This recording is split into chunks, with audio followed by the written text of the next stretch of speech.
what is true is that the call for the Prime Minister to resign has tempered to a degree. So we're now looking amongst the electorate as a whole. Most polls are around 50% of people saying he should resign, whereas in the middle of January it was 3/5, sometimes a bit more. And amongst those who voted Conservative in 2019, the proportion who thinks he should resign has gone down from about 40% or so in many polls to 30%, possibly even less.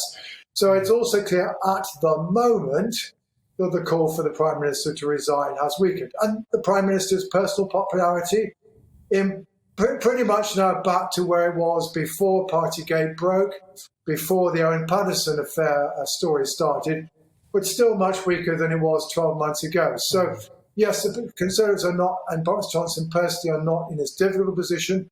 Partygate at the moment is not penning as much of a demand for him to resign as it once was. But I think we should remember, back at the beginning of January, we were again in a situation where Partygate was out of the news, and Mr. Johnson's personal position, standing improved somewhat in the polls.